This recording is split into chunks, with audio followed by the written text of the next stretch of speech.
Sophie Cunningham's season-ending MCL tear, caused by a controversial collision with Connecticut Sun's Bria Hartley on August 17, 2025, sparked a firestorm of fan outrage and accusations of dirty play.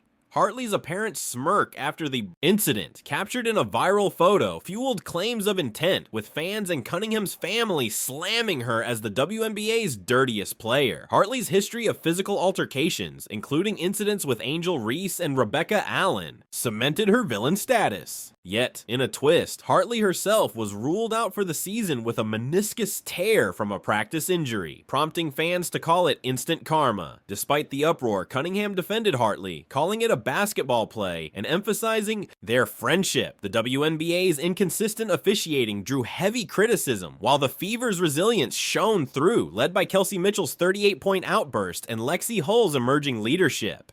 This saga, blending injury, controversy, and irony, exposed the league's challenges in managing physicality and protecting its stars. During a Fever Sun game on August 17, 2025, Sophie Cunningham, a key Indiana Fever guard, suffered a torn MCL after Bria Hartley fell into her knee while passing out of a double team. The play, occurring in the second quarter, saw Cunningham collapse in agony, unable to walk off unaided. Trainers rushed to her side and she was ruled out for the game, with an MRI later confirming the season-ending injury.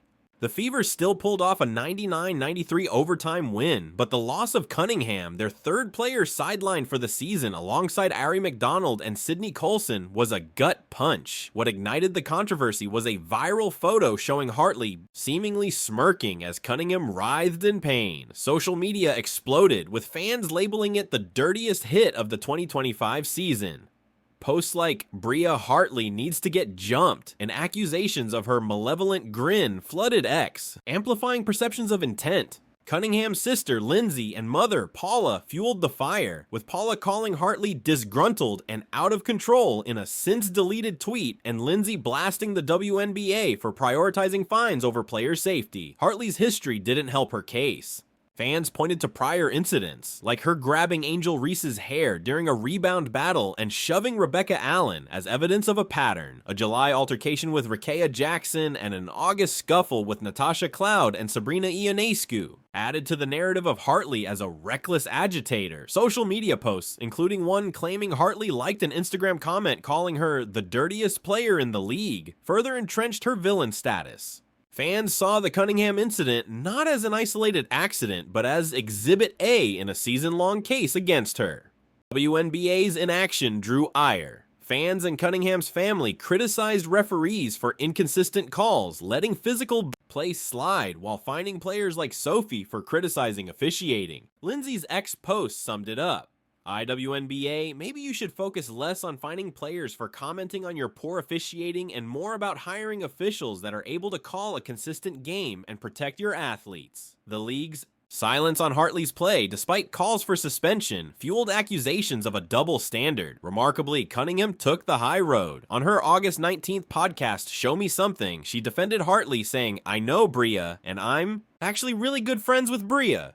There was no ill intent. I think it was a basketball play. I was just in the wrong spot at the wrong time." She even addressed the viral photo, suggesting Hartley's smile was a grimace, not malice, and urged fans to stop attacking her friend. Cunningham's grace contrasted sharply with the fan outrage, boosting her reputation as a resilient leader. She also told her mother to delete her critical tweet, emphasizing, "Bria and I are super cool." Then came the twist. On September 1, the Connecticut Sun announced Hartley would miss the rest of the 2025 season due to a meniscus tear in her right knee sustained during practice. The irony was stark. The player accused of ending Cunningham's season was now sidelined herself. Fans on X dubbed it instant karma, with posts like "prayers do come true" and "her team end up injuring her, bro." Some celebrated, claiming Hartley's injury was justice the WNBA failed to deliver, while others, like one fan wishing her a speedy recovery, showed restraint.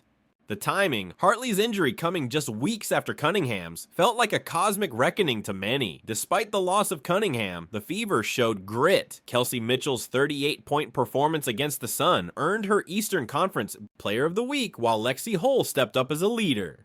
With Caitlin Clark still sidelined by a groin injury, the team signed hardship contracts to stay afloat, refusing to fold despite a brutal injury toll. Cunningham, post-surgery, remained defiant, tweeting "F around and find out" to critics. Blending grace with fire. Her podcast comments emphasized gratitude to her teammates and optimism for recovery, reinforcing her role as the Fever's heart. The saga exposed deeper WNBA issues. Fans and analysts criticized the league's inconsistent officiating and reluctance to discipline physical play, arguing it endangered players. The Fever's injury-plagued season, losing Cunningham, McDonald, Colson, and Clark for stretches, underscored the need for better game management. Hartley's injury, while poetic to some, didn't resolve the broader issue of player safety, leaving fans frustrated with a league that seemed to prioritize optics over action. Hartley's season-ending injury grabbed headlines, but Cunningham's resilience stole the spotlight.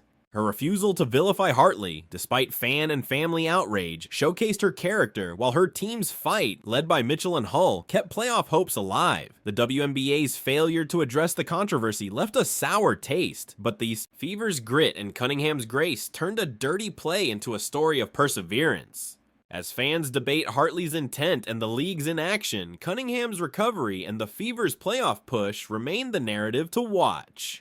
What's your take on the Hartley-Cunningham drama? Was Hartley's injury karma or just bad? Luck! Drop your thoughts in the comments, wish Sophie a speedy recovery, and subscribe for more WNBA breakdowns.